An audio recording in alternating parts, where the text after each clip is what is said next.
사도 바울의 편지가 이제 두 통이 더 있었는지 우린 잘 모르지만 이제 디모데에게 사랑하는 아들뻘 되는 그러한 동역자에게 전달이 됩니다. 그리고 두 통의 편지의 총 정리가 무엇인가 하면 어디로 달려갈 것인가, 무엇을 향해서 달려갈 것인가, 어떻게 달려갈 것인가, 그것이 이제 결론이었습니다. 참으로 막막할 수 있었어요. 디모데에게는. 왜 그런가?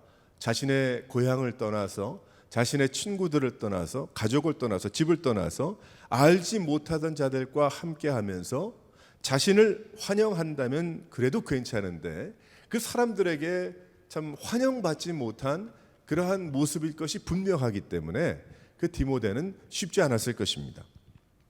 저도 이제 목회를 쭉 사역을 해오면서 전도사 때부터 이렇게 사역지를 옮길 때가 있었어요. 근데 뭐 전도사 때 사역지를 옮길 때는 뭐 그런 대로 그렇게 별 저거를 안 받았고 많이 환영을 받았습니다. 그런데 이제 목회지를 담임 목사로서 목회지를 이제 옮길 때가 있었어요. 근데 목회지를 옮길 때에 옮기고 나서 보니까 참 쉽지 않은 것을 느꼈습니다. 저도 한 교회에서 한 13년 정도 목회를 하다가 다른 교회로 이제 옮기게 됐는데 제가 그때 느낀 것이 무엇인가 하면 새 가족들이 교회에 와서 등록하고 정착한다는 게 굉장히 힘들겠구나라는 것을 그때 처음 느끼게 됐어요. 왜 그런가 하면 교회로 부임을 하게 됐는데 부임했던 그 교회가 쉽게 얘기하면 두 그룹이 완전히 나눠져 있었던 그런 교회였어요. 그래가지고 그 다툼이 굉장히 오래 있었던 그런 교회였는데 저는 저를 찾아오신 그 분께서 저에게 그저 여기서 하던 목회를 그대로 그냥 펼쳐 주십시오라고 이야기했기 때문에 저는 그 교회의 상황과 그 개의치 아니하고 앞만 바라보는 생각으로 부임을 하게 됐는데 담임 목사가 됐는데도 불구하고 지나고 났더니 그분은 그렇게 생각했지만 많은 분들이 그런 생각이 없었던 거예요. 그러니까 다른 사람도 아니고 목사로 부임을 했는데도 불구하고 마음을 열지 않고 환영을 받으려고 간 건 아니지만은 뭐 그런 어떤 그것이 없는 것을 이렇게 깨닫게 됐어요. 그래서 제가 그 당시 느낀 것은 무엇이냐면 새 가족들이 혹은 교회에 한 번도 나와보지 않은 사람이 혹은 다른 지역에서 온 분들이 교회를 찾고 교회를 방문하고 또 교회에 와서 등록을 하고 예배를 드리고 마음을 붙이고 한다는 게 이게 보통 어려운 게 아니구나. 담임 목사도 이렇게 어려운데 라는 그 생각을 한 적이 있습니다. 그런 가운데 사역을 이어간다는 것은 그 새로운 어떤 영적인 파도와 물결을 기대한다는 것은 너무 힘든 것이죠. 어려운 것이죠. 그러니까 디모데도 마찬가지인 거예요. 뭐 그때나 지금이나 뭐 여기나 저기나 마찬가지일 거예요. 모양은 다르지만 아마도 디모데에게도 동일한 일들이 일어났을 것입니다. 그때의 아버지와 같았던 바울이 그 사랑의 조언을 주는 거예요.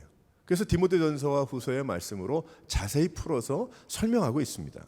그래서 이 말씀을 생명 같은 그런 말씀이었던 거예요. 그래서 지금 오늘 우리가 읽은 이 말씀이 생명과 같았던 말씀이었다는 겁니다. 또한 이 말씀은 우리에게도 같은 이야기입니다. 나그네와 같은 믿음의 생활을 세상에서 해나가는 성도들에게 동일한 무게의 하나님의 말씀이 되는 것입니다. 달려갈 길을 알아야 한다는 거예요. 그 방향을 알지 못한다면 어떻게 갈까? 방황할 수밖에 없는 것이죠. 그런데 오늘 말씀을 통해서 하나님은 우리들에게 이 세대의 이때의 믿음으로 살아가는 우리들에게 어떤 방향으로 어떻게 달려가야 할 것을 분명하게 말씀하고 계시는 것입니다. 우리들은 나머지 인생을 어떻게 살아갈 것인가라는 생각을 많이 합니다. 근데 바울은 뭐라고 이야기했냐면 앞으로 남은 인생의 끝에는 무엇이 있는가? 하나님 계시지만 의의 면류관이 있습니다. 나를 기다리고 있습니다. 그렇게 이야기를 하죠. 여기 그것을 바울은 의의 면류관이라고 설명하는데 의의 면류관은 그 길을 전부 다 달려간 후에 하나님이 주실 것이다. 그리고 우리에게도 믿음으로 열심히 살아간 후에 하나님 앞에 갔을 때 하나님께서 우리에게 선사해 주실 것이다. 그것을 의의 면류관이라고 설명을 하고 있어요. 하나님의 의로우심으로 우리에게 머리에 관을 씌워주신다는 거예요. 그래서 우리도 그 의의 면류관을 위해서 그 의의 면류관을 향해서 우리도 달려가야 합니다 라고 바울이 디모데에게 이야기했지만 우리에게도 말씀해주고 계십니다. 성도들의 목표와 목적은 분명하고 단순합니다. 복잡하고 많은 생각을 요하지 않습니다. 하나님을 바라보면서 달려가는 것이기 때문이죠. 우리의 신앙과 우리의 믿음과 우리의 남은 인생이 그렇기 때문입니다. 그 후에는 사도 바울이 기다리던 하나님이 주시는 의의 면류관이 우리를 기다리고 있고, 하나님께서 보시기에 잘했다 칭찬하실 만한 인생을 살아간 자들에게 주시는, 성도들에게 주시는 하나님의 선물인 것입니다. 바울은 자신이 죽을 날이 얼마 멀지 않았음을 알고 있었어요. 그래서 인생의 제일 마지막에 이 편지가 디모데에게 도착한 것입니다.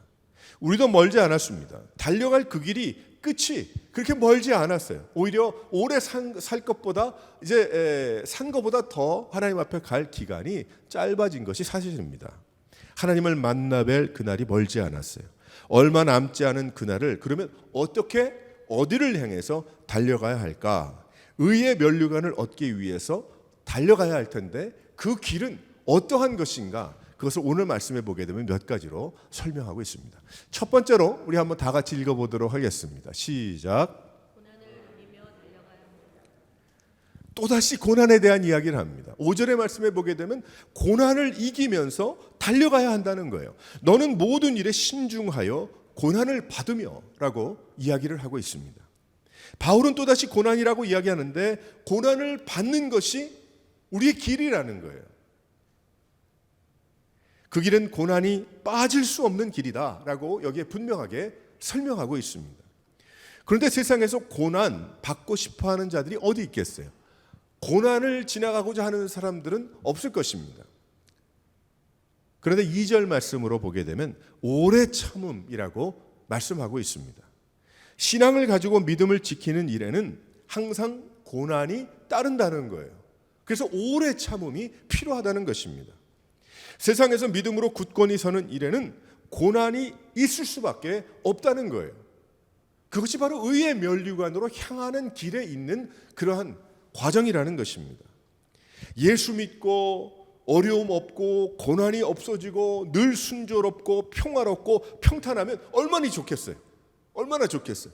그런데 죄악 가운데 있는 세상에서 믿음으로 서는 일은 바로 고난 그 자체라는 거예요. 그러니까 내가 나의 삶에 그런 영적인 그러한 도전과 그런 고난을 느끼지 못한다고 한다면 자신의 그 믿음 생활을 다시 한번 돌아봐야 합니다. 어쩌면 내가 그것을 다 피해가고 있는지도 몰라요. 근데 그것을 피하는 것이 고난만 피하는 것이 아니고 믿음 생활을 피해갈 수도 있다는 것입니다. 이제 세상에서 살아가는 것은 그렇기 때문에 하나님의 영광과 하나님의 부르심을 순종하면서 살아가는 것이기 때문에 고난이 있을 수밖에 없다는 것이죠. 그래서 하나님의 세계와 맞지 않는 세상에서 사는 것 그 자체, 그것이 어려움이기 때문에, 그 사역 그 자체가 어려움이기 때문에 바울은 베드로에게 이 고난이라는 것을 계속해서 설명하고 있는 것입니다. 교회에 나오는 자체가 고난이죠. 성경 말씀을 묵상하는 자체가 고난입니다. 자기에게 딱 맞는 교회에 나타나서 간다면 맨날 갈 것 같죠? 안 그렇습니다. 그럴 수 없을 거예요.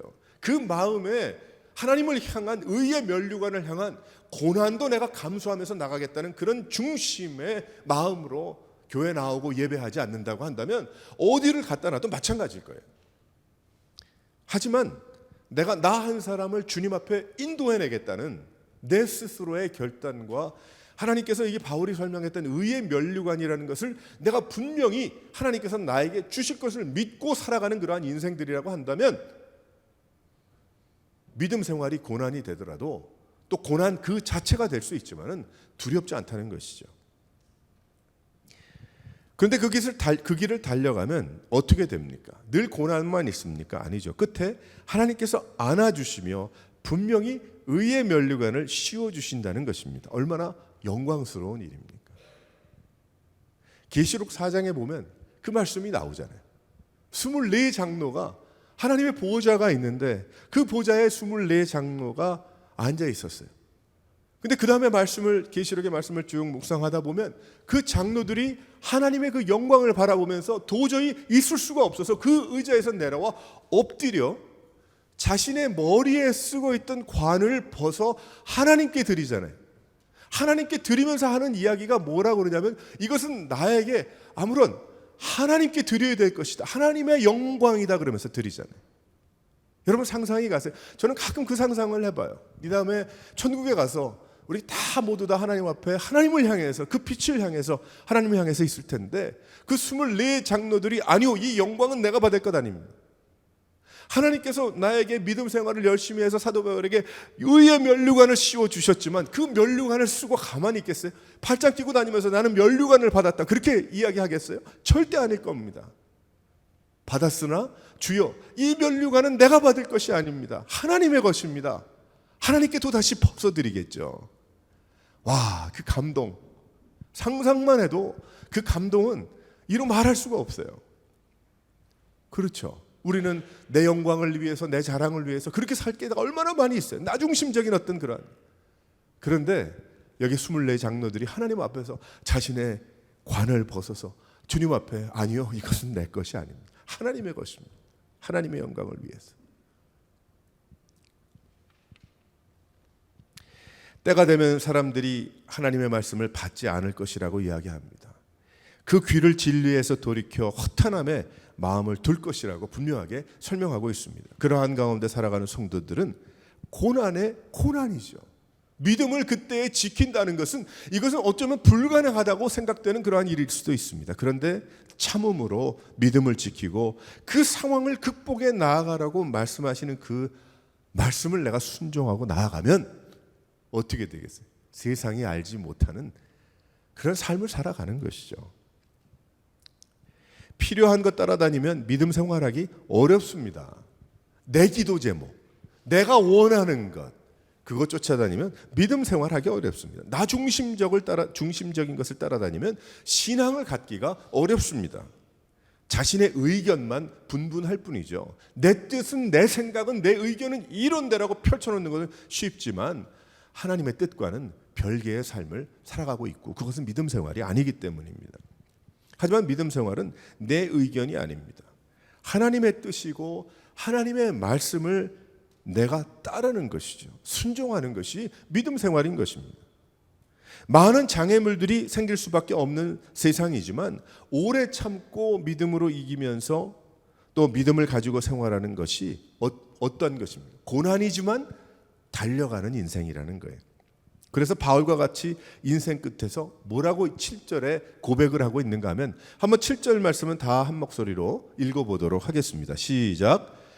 나는 선한 싸움을 싸우고 나의 달려갈 길을 마치고 믿음을 지켰으니. 아멘. 고백하죠. 그 고백이 2000년 후에 지금 나에게까지 미치는 것을 아마 바울은 몰랐을 거예요. 하나님 우리에게 달려갈 길이 있다고 하십니다. 그 길은 무슨 길이라고 이야기하는가? 고난의 길이다 라고 말씀을 하고 있겠어요. 고난의 길이다. 하지만 점점 그 고난의 길은 살아나는 길이고 점점 영원한 생명에 가까이 가는 그러한 길이고 충만한 길이고 세상이 알지 못하는 행복이 있고 은혜가 있고 그 믿음의 고난이 있는 그 길의 안에는 하나님이 주시는 평강이 있는, 소망이 있는, 부활이 있는 그러한 길이다라고 말씀하고 계시는 것입니다. 사랑하는 성도 여러분, 우리가 고난 받기까지 믿음 생활해야 합니다. 우리가 고난이 있기까지 기도하고 믿음으로 참아야 되는 것입니다. 그래서 여기까지 온 거예요. 그래서 여기까지 우리가 예배 드리는 거예요. 여러분 모두가, 우리 모두가 다 얼마나 우여곡절이 많았고 사연들이 많이 있겠어요. 하지만 그것을 이기고 주님 앞에 나와서 예배한다는 것, 믿음을 지키고 끝까지 간다는 것, 아마 그랬을 것 같아요. 사도 바울이 이 젊은 디모데에게 이야기했을 때, 봐, 이 녀석아, 내가 달려갈 길을, 선한 싸움, 내가 있는 싸움들 다 싸웠어. 내가 달려갈 길 다 달려왔어. 자, 이제 남은 것은 의의 면류관밖에 없는 거야. 그렇게 얘기했겠어요? 그런 뜻이 아니었을 거예요. 내가 얼마나 많은 내 속에 싸움이 있고 얼마나 많이 내가 넘어지고 깨어지고 떠나고 내가 안 하고 못할 수도 있었는데 하나님의 은혜 가운데 내가 그 싸움들 다 싸워주셔서 내가 승리를 경험하게 하셨고, 내가 넘어지고 힘들고 어려웠지만 하나님께서 나에게 에너지 주시고 힘 주시고 성령의 인도하심으로 내가 여기까지 따라왔어. 하나님 쫓아왔어. 이제는 하나님이 나를 선하다고 인도해 주실 줄 나는 믿고 있어. 나는 부족하지만. 그런 얘기가 아니겠어요?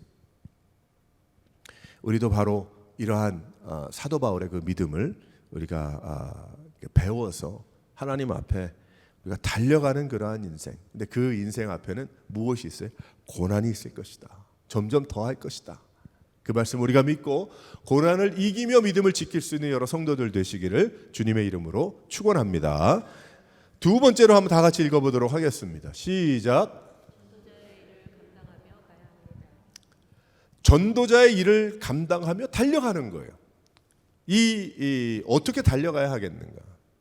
인생을 달려 하나님 앞에 의의 면류관을 바라보며 달려가라고 하는데 어떻게 달려가요? 두 번째, 전도자의 일을 감당하면서. 5절에 보면 전도자의 일을 하며 그렇게 이야기를 하죠. 하나님께서 우리를 부르신 부르심은 말씀의 전파입니다. 말씀의 전파. 하나님의 좋은 소식을 전하는 일에 우린 뭐 해야 됩니까? 달려가야 하는 거예요. 예수 믿고도 말씀을 전하지 않는 자들 너무나도 많이 있습니다. 그런데 어떤 역 앞에 가서 트레인 스테이션에 가서 버스 스테이션에 가서 전도해야만 전도는 아닙니다. 우리들의 매일 신앙생활하며 우리가 소그룹 목장 모임에 가서 하나님이 주신 귀한 은혜를 같이 나의 입으로 나누며 같이 먹고 같이 사랑하며 나아가는 것, 그것도 전도인 거예요. 전도의 삶인 거예요. 그것 자체가. 왜 그러냐면 나의 고백과 나의 성공과 실패와 어려움, 또 상대방의 자매와 형제의 그러한 소그룹 가운데 하나님이 역사하시는 그 역사가, 그 형제와 자매가 깨달은 하나님의 놀라운 그 은혜, 그것이 나누어짐을 통해 내 도전을 받고 또 나도 그 은혜를 받고 있기 때문에, 그래서 예배를 드리며 소그룹으로 모여서 하나님의 은혜를 나누는 것은 교회에서 너무나 중요한 것이, 빠질 수 없는 것이죠. 또한 살아가는 직업전선에서 기회가 될 때에 예수 그리스도를 나누는 것, 전도자의 삶인 거예요. 내가 꼭 버스 스테이션에 나가서 전도하지, 완장을 차고 전도하지 않아도 하나님의 은혜를 받는다고 하고 하지만, 받았다고 하지만 아무 말도 아무런 표현도 하지 않고 사는 것은, 그것은 아니라는 거예요. 그건 아니라는 거예요. 나 은혜 받았어. 집에 갔다가 다시 오고 그것이 아니고 내가 정말 마음에 기쁨이 있고 은혜가 있으면 말하고 싶잖아요. 나누고 싶잖아요. 그것이 모든 사람들의 공통점이거든. 그러니까 그 기쁨을 못 맛본 거예요. 복음에 대한. 그러면 하나님 앞에 다시 무릎 꿇어야 됩니다. 하나님, 나에게 그러한 큰 감동과 은혜와 나에게 그 기쁨을 허락해 주셔서 내 입으로 전도자의 삶을 살아갈 수 있도록 도와달라고 기도해야 되겠죠. 그래서 우리가 직접 전도하러 나가지 못해서 그렇게 하는 분들을 우리가, 또 혹은 그렇게 나가서 전도하는 분들을 돕고 또 서포트하고 하는 그러한 모든 것, 그것도 전도의 길이죠. 다. 그러니까 전도자의 삶이라는 건 꼭 나가서 내가 떠드는 것만이 아니고, 그 일을 감당하는 분을 서포트하고 기도하고 또 소그룹에서 또 내가 만나는 그런 사람들에게 나누고 들려주고 하는 것, 그 자체가 전도자의 삶이라는 거예요. 1년에 한 번, 2주 전도, 한 주 전도주일 해가지고 전도하는 그것이 아니고. 저는 지난주 한 이야기를 듣고 큰 도전을 받았어요. 제가 잘 아는 아주 절친한 그런 목사님인데, 친구 목사님인데, 또 가족에 대한 이야기를 대충은 알지만 자세히 모르는 부분이 너무 많았던 것 같아요. 그 목사님이 저에게 이렇게 나눠주는데 무슨 이야기를 하냐면, 형제들 얘기를 쭉 하다가 그 동생이 한 분이 있습니다. 형제가 넷이 더 있는, 5인데 목사님까지. 근데 여동생이 있어요. 근데 여동생이 잘 사는 걸 알고 있거든요. 근데 이 여동생이 일을 한대요. 그래서 아니 왜 무슨 좀 기울었나, 왜 동부에 사는데 왜 일을 하고 있어? 제가 알기로는 그 부부가 예전에 무역을 해가지고 젊은 제 친구 목사님의 동생이니까 뭐 저희보다는 좀 정확하겠죠. 돈을 많이 벌었어요. 굉장히 많이 번 거로 알고 있어요. 그런데 그 여동생인데 그 부부의 와이프가 나가서 커피숍에서 일을 해요. 일주일에 몇 번씩 커피숍에서 일을 하더라고요. 그래서 왜 그랬을까? 뭐 있나? 이야기가 무슨 이야기인가 했더니 이런 얘기를 들려줬어요. 선교비 벌러 나가는 거예요. 여러분 들어봤어요? 전 엄청나게 도전을 받았어요. 자신 부부가 돈을 열심히 이제 무역을 하고 요즘은 좀 예전 같지 않아서 저거 하지만 돕는 분들이 많대요. 한국에도 돕고 어디도 이게 친한 친구리가 얘기를 다 해주는 거죠. 뭐 자랑이 아니고. 그래서 뭐 여기저기 선교지를 돕고 있는데 더 돕고 싶은 거예요. 선교지를. 근데 이제 자신의 이제 생활비에서 자신이 들어오는 인컴에서 돕는 그런 선교지보다 더 하고 싶어서 나가서 커피숍에서 일을 한다는 거예요. 꽤 됐대요. 지금 그게 된 지가. 그래서 일주일에 며칠인가를 나가서 일을 하면서 번 그 돈을 선교지에 보내고 자기 물론 가족 비즈니스 통해서 번 돈도 선교비에 보내고 가족이 뭐 그 하는 비즈니스가 자기가 꼭 가서 할 저건 아니니까 그 남는 시간을 선교비 불러 나간다는 더 사용하고 싶어서 와 진짜 도전의 도전이죠. 도전의 도전. 전도자의 삶을 산다는 건 그게 그런 것인가 보구나. 그런 생각을 하게 했어요. 아마 하나님께서 또 여러분들에게 이런 말씀 나누라고 아마 들려주신 것 같아요. 저에게. 그날 이후에 저도 그런 생각을 했어요. 일하러 아침에 나갈 때마다 그런 생각을 하게 됐어요. 오늘 선교비 벌러 가자. 선교비 벌러 가자. 아침에. 지난 며칠 동안 그랬어요. 아침에 운전하고 나면서 오늘 선교비 벌러 가는 날이다. 그 가치관이 정말 내가 의의 면류관을 향해서 하나님께서 나에게 주신 귀한 나머지 인생은 주를 위해서 내가 살고 이 세상 살아가는 것 하나님께서 나를 불러주신 부르심을 향해 산다는 것을 알지 못한다면 못하겠죠. 한편으로 그런 생각 들 수도 있어요. 그 사람은 뭐 넉넉하니까 그랬겠지. 아니요. 그렇게 할 수 없죠. 아마 그런 생각을 가진 사람이라면 넉넉지 않아도 그렇게 했을 것 같아요. 전도자의 길을 간다고 하니까 엄두도 안 나고 잘 알 수도 없다. 그렇게 말할 수도 있을지 모릅니다. 그러나 우리는 쉽게 전도자의 삶을 살아갈 수 있는 길이 많이 있습니다. 중요한 것은 그 길을 가지 않고 종교 생활의 길을 택한 것이 문제죠. 하나님은 우리에게 복음을 전하다가 오라 그렇게 말씀하고 계시는 거예요. 아까도 이야기했지만 내가 완장차고 어디 역전 가서 내가 하는 그것만을 얘기를 하는 것이 아니고 나 일상생활에서 교회 안에서 하나님의 은혜를 들려주는 소그룹 모임에서 또 혹은 믿지 않는 자들 내가 직장에서 사업체에서 혹은 그러한 일을 감당하고 있는 분들을 내가 전적으로 돕기 위해서 그러니까 무언가 우리가 저도 이렇게 돌아보게 되면 이 믿음 생활을 하고 신앙 생활을 한다는 이것을 하나의 선반 위에 뭐 올려놓은 뭐처럼 그렇게 생각하고 살아가는 착각이 오해가 너무 많이 있다는 걸 깨달았어요. 믿음 생활, 크리스천 라이프 그리고 신앙 생활을 한다는 것은 그냥 내가 어떤 선반 위에 잘 올려놓고 가끔 꺼내보고 그게 아닌데 그게 아니고 우리의 일상생활이고 우리의 삶이고 우리의 직업 가운데 우리의 가정 가운데 우리의 연결된 우리의 모든 것인데 그것을 잊고 살다가 보니까 성공과 실패라는 이상한 이야기도 붙고 그리고 잘 된다 안 된다는 이야기도 뭐 붙게 되고 뭐 이루고 저러고란 얘기가 되는 거죠. 우린 다시 한번 하나님 앞에서 이 바울이 이야기하고 우리가 잘 암송하는 이 말씀 암송은 잘해. 그런데 앞으로 정말 내가 의의 면류관을 향해서 달려가고 있는가 그것을 이야기할 때는 무슨 얘기인지 잘 모를 그럴 경우도 있을 것 같아요.